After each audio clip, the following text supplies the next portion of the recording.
ஆண்டவராகிய இயேசு கிறிஸ்துவின் நாமத்தில் உங்களை வாழ்த்துகிறேன். மீண்டும் உங்களை சந்திப்பதில் மகிழ்கிறேன். இன்றைக்கு நாம் பார்க்க இருக்கிற நபர் அரசர் பெக்காகியா. வேதாகமத்தை மிக கிரமமாய் வாசிக்காதவர்களுக்கு இந்த பெயர் சற்று புதியதாய் இருக்கலாம். 2 ராஜாக்கள் 15ஆம் அதிகாரம் 19 முதல் 26 வசனங்களில் இவரை குறித்தும் இவருடைய மரணத்தை குறித்தும் வாசிக்கிறோம். 2 ஆண்டுகள் அரசராய் இருந்தவர். இவருடைய தகப்பனார் மெனாகேம். அவர் முன்னர் அரசராய் இருந்தவரை கொன்று தான் அரசரானவர். 10 ஆண்டுகள் மெனாகேம் அரசராய் இருந்தார். மிக மிக மோசமான ஒரு அரசர் இந்த மெனாகேம். தன்னுடைய நாட்டு மக்கள் தான் வரும்போது நகரத்தின் கதவை திறந்து வைக்கவில்லை என்பதற்காக அவர்களை பகைத்தார், வெறுத்தார், கொன்றார். நாட்டில் உள்ள கற்பவதிகளை கூட அவர் கீறி போட்டார் என நாம் பார்க்கிறோம்.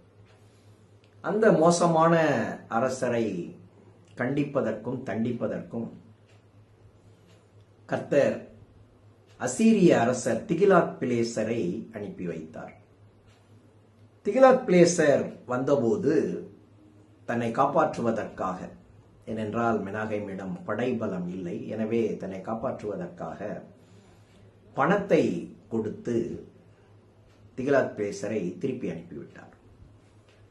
அந்த பணம் தனக்கு மீண்டும் வேண்டும் என்பதற்காக தன்னுடைய ஆட்சிக்குட்பட்ட பகுதியில் உள்ள பிரபுக்களிடமிருந்தெல்லாம் அவர் பணம் பெற்றார்.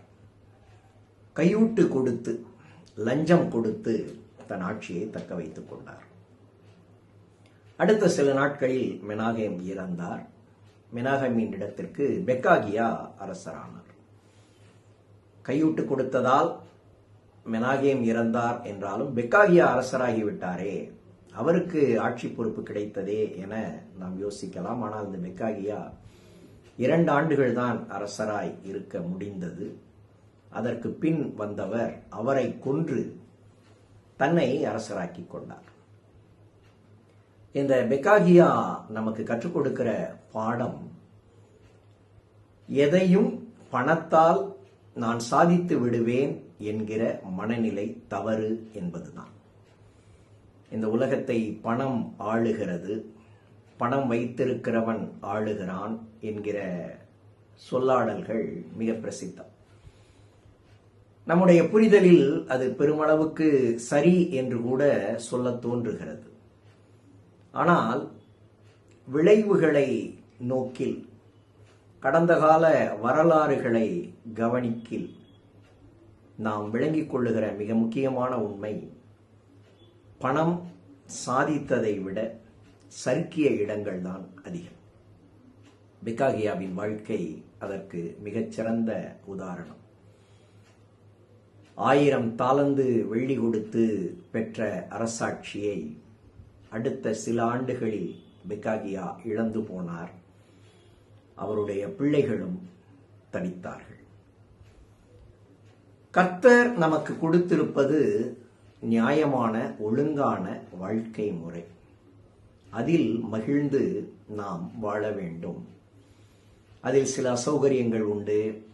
நாம் விரும்பினபடி சிலவற்றை செய்ய முடியாது. கர்த்தர் விரும்புகிற வாழ்க்கையை நம்மால் நேசிக்க முடியாது. கர்த்தர் எதிர்பார்க்கிற மக்களோடு இணைந்து வாழ முடியாது, பயணிக்க முடியாது. இப்படிப்பட்ட நெருக்கடிகளை எல்லாம் நாம் சந்திக்கிறோம், உணர்கிறோம். எனவே கர்த்தரை பகைக்க ஆரம்பித்து விடுகிறோம். நம்முடைய எண்ணங்களிலும் புரிதல்களிலும் செயல்பாடுகளிலும் பெரும் மாற்றத்தை நாம் கொண்டு வர வேண்டியது அவசியம். என்னுடைய விருப்பமோ, என்னுடைய சுய முயற்சியோ, ஆசையோ, திட்டமோ, இவைகளுக்கான கையூட்டாக பணமோ எதையும் சாதித்துவிட முடியாது. இவை எல்லாவற்றையும் ஒரு நொடியில் மாற்றிவிட வல்லவர் கர்த்தர். எனவே அவர் சொன்னதை செய்ய நம்மை அர்ப்பணிப்போம். கர்த்தர் நமக்கு உதவி செய்யட்டும். ஆமென்.